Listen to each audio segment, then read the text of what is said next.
कैसा सुनने में आता था कि जिस जमीन को बोल देते थे कि हमारी वक्फ के अधिकार की है तो उनको दे दिया जाता था। ये वक्फ बोर्ड जो है तो मुसलमानों की प्रॉपर्टी और मुसलमानों के पास ही रहना चाहिए। इससे देश में अशांति फैलेगी, किसी भी मुस्लिम को फ़ायदा नहीं होने वाला है, सिर्फ नुकसान के। किसी भी मुस्लिम को धंधे में, रोजगार में फ़ायदा नहीं होने वाला है। विवादों में रहने वाला वक्फ अमेंडमेंट बिल शुक्रवार को राज्यसभा में भी पास हो गया। शुक्रवार को लगभग 4:02 पर वक्फ अमेंडमेंट बिल राज्यसभा में पास कर लिया गया और इस वोटिंग में 128 जो वोट है वो बिल के समर्थन में गिरे और 95 वोट जो है वो इसके विरोध में गिरे। लेकिन जिस तरह से ये बिल लाया गया था, इस बिल को लेकर अलग अलग लोगों की राय देखने मिली है। सड़क से लेकर संसद तक इस बिल को लेकर हंगामा मचा हुआ है। संसद में जो विपक्षी पार्टी के नेता हैं वो लगातार इस बिल को लेकर सरकार पर हमला कर रहे हैं और सरकार की नीयत पर सवाल उठा रहे हैं। संजय राउत से लेकर असदुद्दीन ओवैसी तक के जो सांसद हैं उन्होंने इस बिल को लेकर सरकार की मंशा पर सवाल उठाए हैं। लेकिन इसी कड़ी में हमने मुंबई के लोगों से बात की और बात करके ये जानने की कोशिश की कि आखिर वो वक्फ अमेंडमेंट बिल पर क्या सोचते हैं और वक्फ बोर्ड पर उनकी क्या राय है। आइए सुनते हैं मुंबई के लोगों का क्या कहना है। देखिए सर, जैसा कि मैं जानता हूँ कल मेजोरिटी से तो मुझे 288 जो है वो वर्सेस 232 के हिसाब से हमारा ये बिल पास हुआ। और जहाँ तक इस बिल के समर्थन की बात है तो मैं पूरी तरह से इस बिल का समर्थन करता हूँ। इसके पीछे वजह है कि पहले जो वक्फ बोर्ड था, पहले एकाधिकार वक्फ बोर्ड का चलता था। कैसा सुनने में आता था कि जिस ज़मीन को बोल देते थे कि हमारी वक्फ के अधिकार की है तो उनको दे दिया जाता था। सेकेंडरी अगर इस पर कोई दलील भी देना रहता था, किसी को अगर इससे कोई सफ़र्ड हुआ है और उसको इसके अगेंस्ट जाना है तो उसको भी वक्फ बोर्ड के ही किसी कानून के तहत जाके उसके ऊपर मुकदमा फाइल करना पड़ता था। तो एक नॉर्मल आदमी के लिए बहुत ही दिक्कत का विषय था। और कुछ चीज़ें जहाँ तक भी अमेंडमेंट बिल में मैंने देखा हुआ है कि इसमें एक पारदर्शिता आ गई है, इसमें जो है एक कंट्रोल आ गया है। पहले इसमें अकाउंटेबिलिटी का एक पारदर्शिक ध्येय नहीं था, लेकिन अगर आज के तारीख में हम देखें तो इसमें एक पारदर्शिता की आ गई है इस बिल के आने की वजह से। इसमें बहुत हद तक मैं देख रहा हूँ कि अगर किसी की ज़मीन को वो बोल देते थे कि हमारा है तो आज वो और बोलेंगे भी तो उसके अगेंस्ट डॉक्यूमेंटेड दिखाना पड़ेगा उनको। तो ये चीज़ें हमें समझ में आ रही हैं। सेकंड जो है, इसका जो कंट्रोल है कहीं ना कहीं चल के ये गवर्नमेंट के पास जा रहा है। और अगर गवर्नमेंट के पास कंट्रोल जा रहा है तो अकाउंटेबिलिटी जो है इसकी काफ़ी बढ़िया हो जाएगी। तो इस तरह से मैं इस बिल का समर्थन करता हूँ और मैं समझता हूँ कि आने वाले वक्त में यह बिल जो है लोगों के हितों की रक्षा के लिए काफ़ी फ़ायदेमंद होगा। ये वक्फ बोर्ड का जो लोगों ने ठहराव मांडा है और वो जो तो उसको पारित किया है, ये गलत है।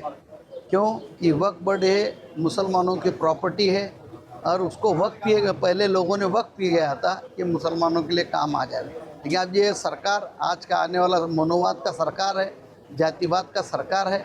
ये तो पूरा आज तक पूरा बेचते आया हुआ, रेलवे बेचा है, सब बेचते आया हुआ है। अभी उनके पास बेचने के लिए कुछ रहा नहीं।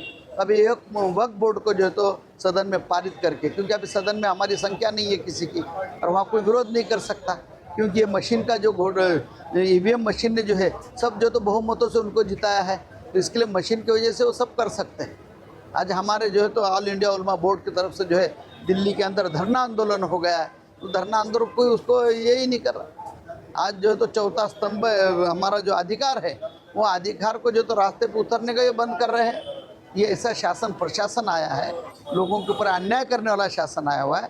ये वक्फ बोर्ड जो है तो मुसलमानों की प्रॉपर्टी और मुसलमानों के पास ही रहना चाहिए। आम आदमी को इन्फेक्ट यही आएगा, जो भी अभी जो दरगाहें है, मस्जिदें हैं, मस्जिदों की जगह थी उसके ऊपर जो तो इमाम मुअज्जिन की तनख्वाह निकलती थी, जो दरगाह में जो तो काम करने वाले लोग थे उनके आते, तो उनके ऊपर जो तो ये हो जाए, उनकी आमदनी जो है तो कम हो जाएगी। हाँ, उनको कहाँ से मिलेगा, कहाँ से खर्च करेगा वो। अभी आज मस्जिद का खर्च है तो इमाम का पगार, मुअज्जिन का पगार, लाइट बिल वगैरह ये कहाँ से भरेंगे, कौन देता है। आज जो तो गरीबी आम हो चुकी है। आज लोगों के पास भी जो तो धंधा नहीं, हाथ पे धंधा नहीं, नौकरी नहीं, लोग बेरोजगार है। तो बताओ, मस्जिद में जो तो 10 रुपये डालने के बजाय 5 रुपये भी डाल नहीं सकते, क्योंकि उनके पास पैसा नहीं। ये कम से कम वक्फ बोर्ड की जो ज़मीन है आज मस्जिद के पास है, दरगाह के पास है, तो कम से वो ज़मीन के ऊपर जो भी भाड़ा आता है उस भाड़े से तो सब चलता है। आज वही जो तो पर काटने का काम ये मनुवाद सरकार कर रहा है। कल जो पार्लियामेंट में बहस हुई उस आधार पर उसके बारे में अगर आप पूछेंगे तो मैं ये कहना चाहूँगा कि ये भाजपा का नीति है। इससे देश में अशांति फैलेगी, किसी भी मुस्लिम को फ़ायदा नहीं होने वाला है, सिर्फ नुकसान के। किसी भी मुस्लिम को धंधे में रोज़गार में फ़ायदा नहीं होने वाला है, सिर्फ नुकसान के। और जहाँ तक नॉन हिंदू की आपने बात किया तो ये अलगाव करने की नीति इनकी रही है। इसलिए वक्फ बोर्ड के सवाल पर मैं इतना ही कहूँगा कि भाजपा को अभी तो पास हो गया है प्रस्ताव, तो मैं ये कहूँगा कि भाजपा को ऊपर वाले सद्बुद्धि दे ताकि देश में अशांति न फैले, देश में अमन चैन कायम रहे। ये भगवान उनको ऊपर वाला उनको सद्बुद्धि दे।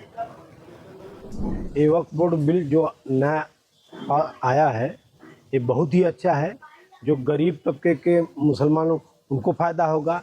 जो पहले का जो वक्फ बोर्ड था कुछ लोगों को मालूम ही नहीं था कि क्या कर रही है अपना वक्फ बोर्ड, और जो बड़े बड़े लोग थे उसका गलत ढंग से फ़ायदा उठाते थे, जो भी ज़मीन पे दावा कर देते थे। अभी जो नया बिल पास हो जाने की वजह से इससे सभी समाज को, सभी वर्गों को फ़ायदा होगा, और विशेषकर महिला वर्गों को बहुत फ़ायदा होगा, और जो गरीब तबके के अल्पसंख्यक वर्ग है उनको भी बहुत फ़ायदा होगा, और जानकारी भी होगी। अच्छा, नए बिल से लगभग समाज को बहुत फ़ायदा होगा। भले ही लोकसभा और राज्यसभा में ये बिल पास हो गया है, लेकिन इस बिल के पास होने के बाद जो विपक्षी पार्टी के नेता है वो लगातार नाराजगी जता रहे हैं, और नाराजगी जताते हुए उनका ये कहना है कि वो इस बिल के खिलाफ सुप्रीम कोर्ट में याचिका दायर करेंगे और जनता के दरबार में भी जाकर एक मुहिम चलाएंगे। आपको बता दें कि जिस दिन ये बिल पास हुआ था उस दिन यानी कि शुक्रवार को बड़े पैमाने पर दिल्ली में जो मुस्लिम समुदाय के लोग हैं उन लोगों का एक विरोध प्रदर्शन देखने मिला था। बड़े पैमाने पर लोग सड़क पर उतरकर इस बिल के पास होने का विरोध कर रहे थे। तो वहीं अब जो विपक्षी पार्टी के नेता हैं उनका ये कहना है कि वो इस बिल को लेकर कोर्ट का रुख करेंगे और साथ ही साथ सड़क पर उतरने का काम भी करेंगे। वीडियो जर्नलिस्ट अक्षय के साथ सोनू कनौजिया, लोकमत हिंदी, मुंबई।